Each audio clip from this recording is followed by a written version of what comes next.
Hey everyone, welcome back to Sierra Foothills.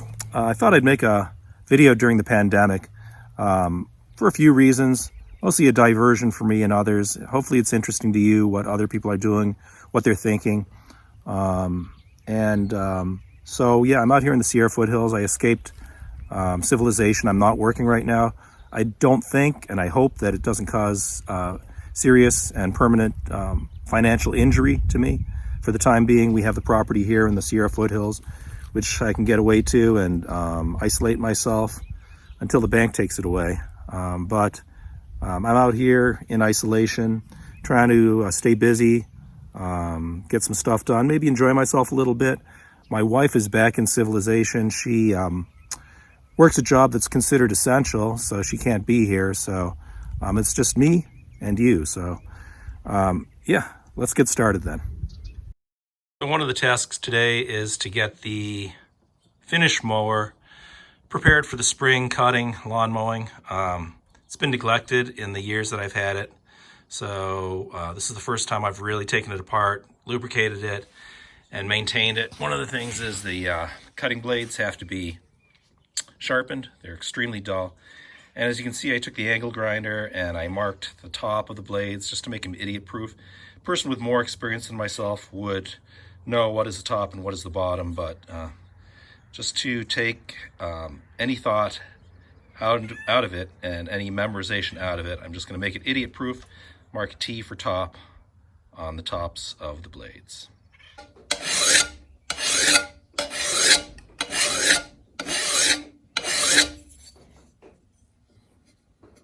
Sunday mornings are always a bit melancholy usually because you have to be at work the next day, but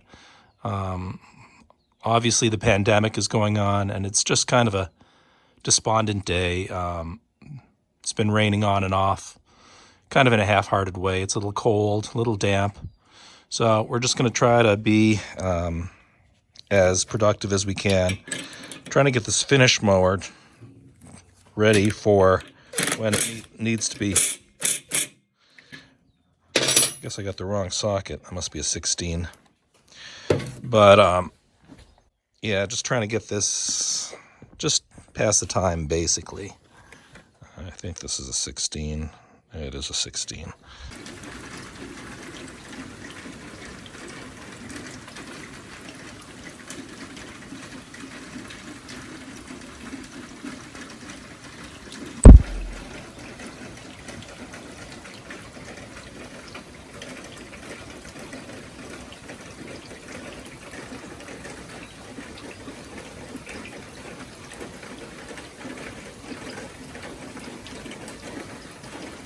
See, I have the tensioner ready to go. It's going to pull here.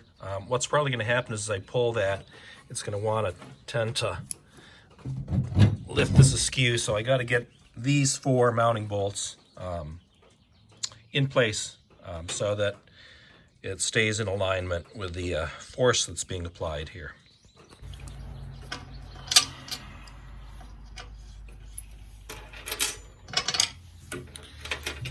So I took hardware off here last year. I'm putting different hardware on this year because I lost, of course, the hardware I took off last year.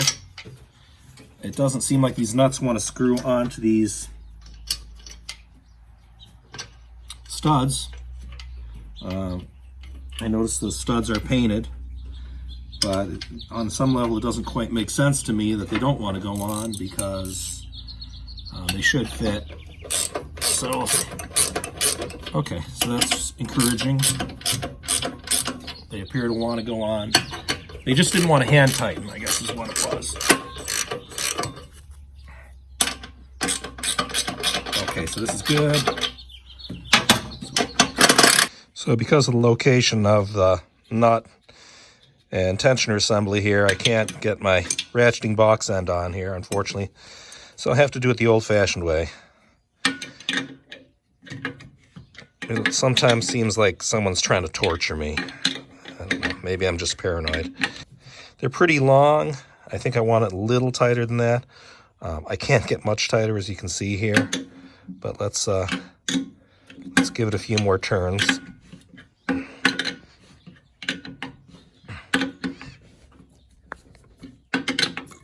All right.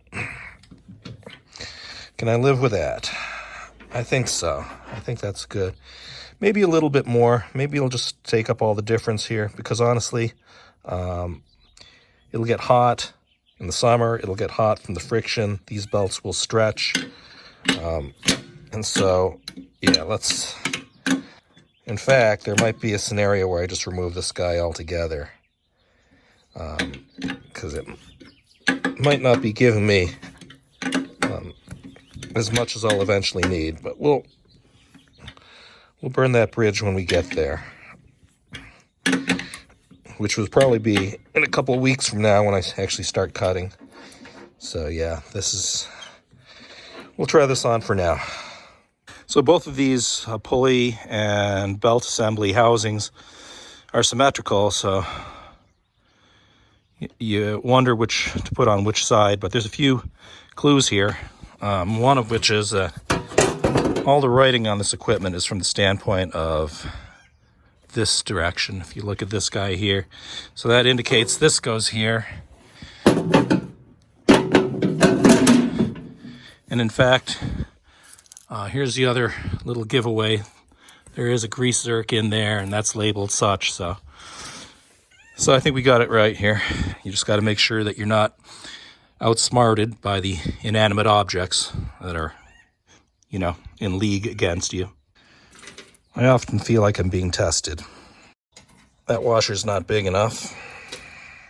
Look at the size of these washers. These are 8mm, and this is what the hardware store had for the washers. I mean, that's hardly anything right there. So we're going to find larger washers and double them up.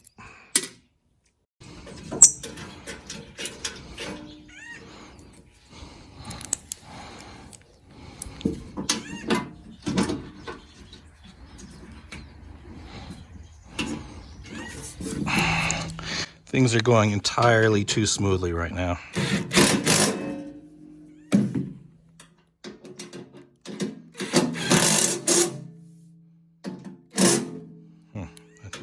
Oh, that's right. This is metric, that's not. Oh well. I did clean the underside, and there was quite a mess of dried up grass clippings that were stuck on there from the year before. But I didn't show that because that's mundane even by my standards, so I spared you that. But anyway, this project's pretty much done for the time being. Before I forget, we want to check to make sure there's gear oil in here. So let's do that before we pull it out of the shop. And we'll have to look into this a little bit more deeply. All right, so let's send Philip in there to see what's going on down there. Oh dear. Okay, so there it is there, but it's pretty low. So let's fill it up. So you may have noticed that the shop is really a mess. I have to own that, unfortunately. But I was able to find the gear oil, so that's nice. Probably cleaning up the shop would be a really, really good thing for me to do this weekend. This week, rather. While I'm on furlough from work. So hopefully that works. Might have to burp it.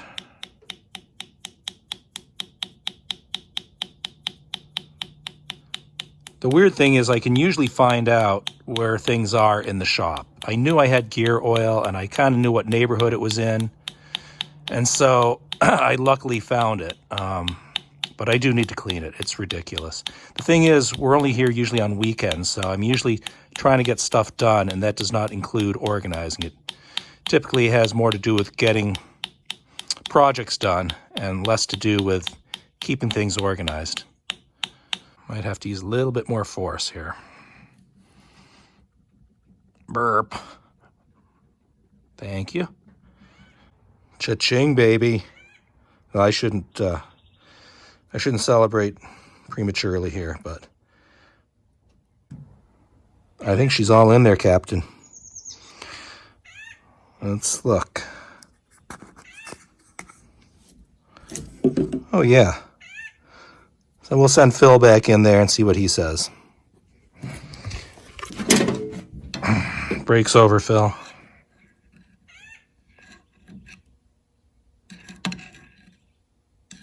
Oh, she can actually take quite a bit more. Okay. Have it your way. Past noon, so we're transitioning to that stage of the day, which brings us to today's beer cozy. Wi-Fi went down for 5 minutes, so I had to talk to my family. They seem like nice people. Yeah, that's kind of ironic in a way, I guess. I guess the internet's pretty essential now, although it's often treated as otherwise. But yeah, the internet now more than ever.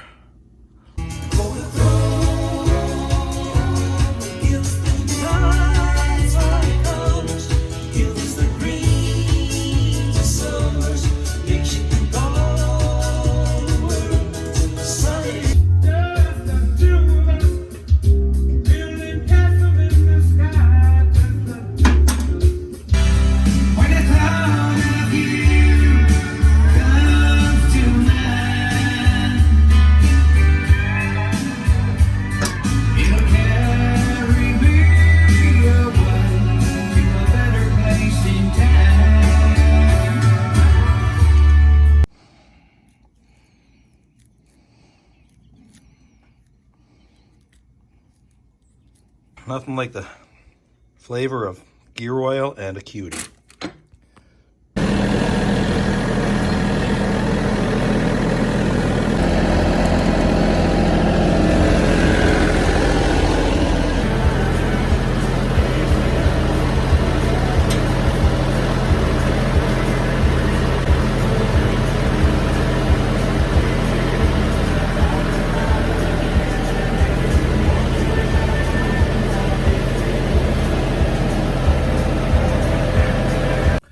Well, we got done with the finish mower, and that is awesome. I'm very happy about that. And almost as if on cue, it was raining earlier, but it's cleared up now.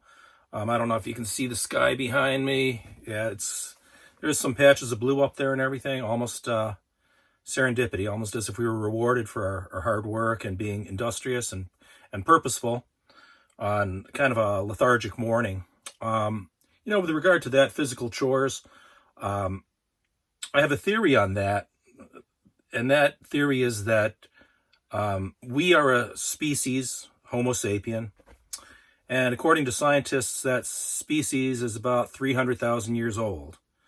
So for 300,000 years, we were first hunter-gatherers, and then there was a movement towards civilization and agriculture. So after that, there was a lot of farming and a lot of gardening and things like that.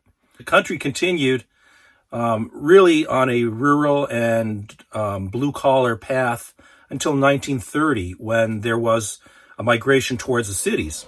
And in 1930, it was the first time in the history of this country where our population was predominantly urban. And so that was the first time that more people lived in the cities than basically lived on farms. Then in 1960, however, that was the first time where our country became a predominantly white-collar nation. So it wasn't until 60 years ago that we became a nation of, people who worked in offices instead of working in the trades as stonemasons or carpenters or glazers or plumbers, or electricians, farmers, and things like that. So, urbanism and white-collarism are fairly recent in the 300,000 year history of Homo sapien. And so my theory is further that the advent of stores like Home Depot and Lowe's came about largely because we are hardwired to want to perform physical tasks, that there are many tasks that we enjoy and we derive satisfaction from. I think many people have an itch they can't scratch. They might not even know what that itch is. But I know that Home Depot and Lowe's exist because people enjoy buying tools and putting in a deck or planting a garden, things like that. So that's my theory on that. This little guy here flew in the house while the door was open, and before I could rescue it, smashed into a window and fell to the floor. So gently grabbed him with a paper towel and brought him outside, and he or she was prone and laying motionless, now on his or her feet. Hopefully will fly away soon, but I'm not sure. Might have a broken wing, might just be in shock. Not sure what's going on. So that ridge there is at 4,500 feet above sea level. You can see the snow up there. And we're at about 2,400 feet, just under 2,400 feet. And as I pan to the west from the north, this ridge line here is at 3,200 feet. So you can see that the snow line right now, about March 20th, in the Sierra foothills,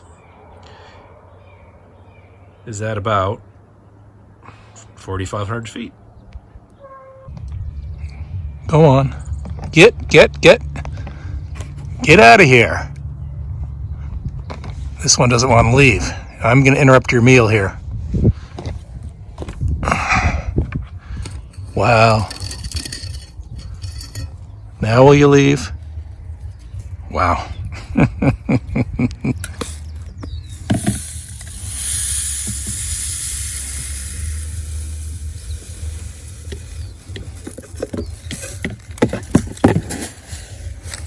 think I'm going to learn my lesson from the gear oil. There we go.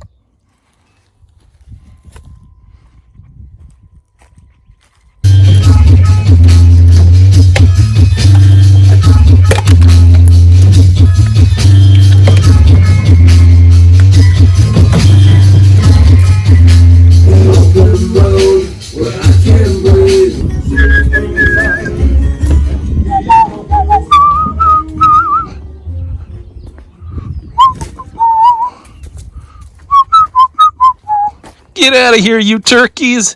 You ain't nothing but turkeys! Now get! Those freaking turkeys. Now hummingbirds, they're a different story.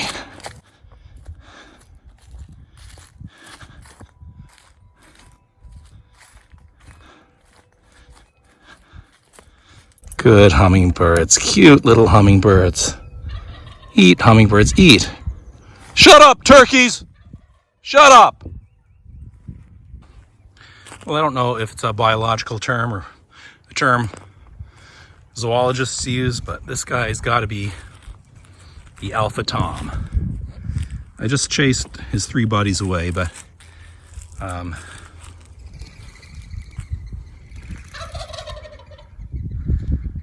he seems intent on staying. Lately I've had a problem with birds recognizing my authority, so I'm gonna have a talk with him.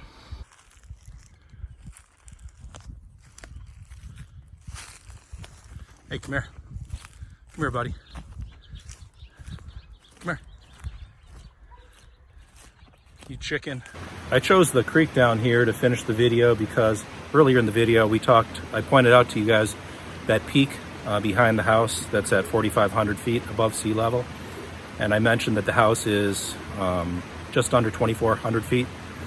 And the creek bottom here at the bottom of the property is at 2,200 feet. In fact, that peak that you saw earlier is where all of the water comes down from, flows through this watershed here. So, and my nephew mentioned to me that it is International Water Day. So yeah, it all ties together. Water is one of the great undervalued assets, commodities, natural resources, I guess you'd say, in the world, and we feel very fortunate to have it here.